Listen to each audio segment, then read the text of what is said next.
में हम मौजूद हैं और आप देख सकते हैं मेरे पीछे तमाम जो लोग हैं। गृह मंत्री अमित शाह ने जो बयान दिया था उसकी नाराजगी में तमाम जो लोग हैं वो लगातार और इसमें कांग्रेस पार्टी के भी लोग हैं, बहुजन समाज पार्टी के लोग हैं, तमाम बड़ी संख्या में लोग दिखाई पड़ेंगे जो आज यहाँ पर प्रदर्शन कर रहे हैं।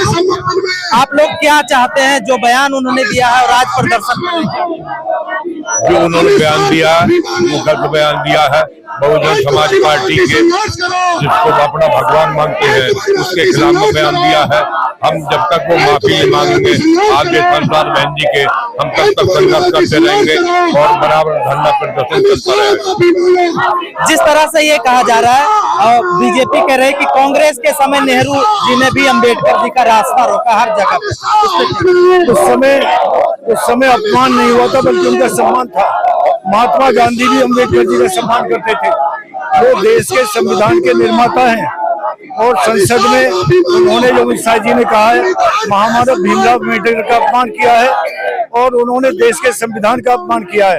ये संविधान निर्माता है, is a founder of the constitution. तो उनको माफी मांगनी चाहिए और ईमानदारी से कहते रेजिग्नेशन देना चाहिए। जिले के सभी जिस तरीके से एक लड़ाई एक पूरे देश भर में माहौल बन गया है बाबा साहब के ही इसको लेकर राजनीति सम्मानित बीजेपी ये कहती है कि ये कांग्रेस पार्टी अन्य पार्टियां राजनीति अपनी चमकाने के लिए। कांग्रेस से ये तो बीएसपी आंदोलन कर रही है ना। अम्बेडकर साहब एक पार्टी के नहीं देश के संविधान के निर्माता हैं। उन्होंने संविधान बनाया, देश को एक सूत्र में बांधा उन्होंने। और पार्लियामेंट में कोई व्यक्ति किसी पार्टी का भी हो, कितना ही बड़ा आदमी हो, उनके अपमान को किया उसको माफी मांगनी चाहिए। संविधान के प्रति नतमस्तक होना चाहिए। उससे अम्बेडकर जी को मजबूती मिलेगी और अम्बेडकर देश के सबके थे। संविधान मेरे लिए भी आपके लिए भी है। पार्लियामेंट एक पार्टी, संविधान एक पार्टी के लिए नहीं है, संविधान देश की व्यवस्था के लिए। कहीं ना कहीं कुछ गलत नहीं हो जा रहा है। जैसे लोकसभा चुनाव के दौरान ये कहा गया कि संविधान बदल दिया जाएगा, बदल गया क्या संविधान? एक तरीके बाबा साहब के नाम से गुमराह भी। मैं भी चुनाव लड़ा हूँ बीएसपी से। संविधान बदलने की यदि 400 पार होते तो ये संविधान बदलते, क्योंकि उनका बहुमत नहीं है। पार्लियामेंट में 3/4 चाहिए। आज उन्हें बैसाखी लेनी पड़ी है नीतीश कुमार की, चंद्रबाबू नायडू की बीजेपी, तो संविधान कैसे बदल देंगे? अभी भी नहीं बदल पा सकते। 400 पार होती तो बदल सकते थे, अब संविधान नहीं बदला जा सकता। बाबा जी के संविधान को तो प्रधानमंत्री भी माथे लगाते हैं, तो अपमान कहाँ? उनका करने में और कथनी और करनी में अंतर है। ये मनवादी लोग हैं और ये हमेशा बाबा साहब का इन्होंने अपमान किया है, संविधान का भी अपमान किया है।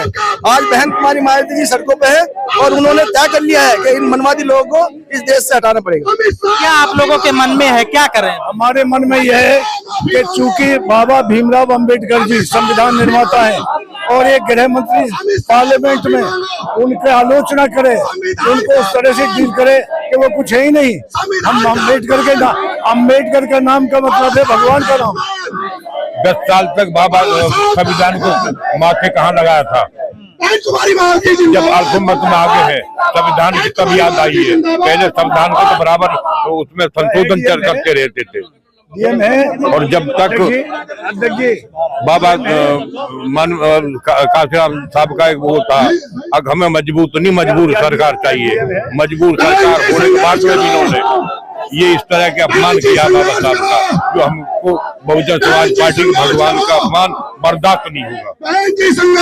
तमाम बहुजन समाज पार्टी के जो लोग हैं वो ग्रेटर नोएडा के मौजूद हैं और लगातार यहाँ पर प्रदर्शन किया जा रहा है। और गृह मंत्री अमित शाह का जो बयान था उससे नाराजगी है कहीं ना कहीं, और देश भर में ऐसी तस्वीरें बहुजन समाज पार्टी के द्वारा या कांग्रेस पार्टी के द्वारा देखने को मिले हैं। कैमरा पर्सन के साथ संजय सिंह चौहान, एनडी न्यूज़।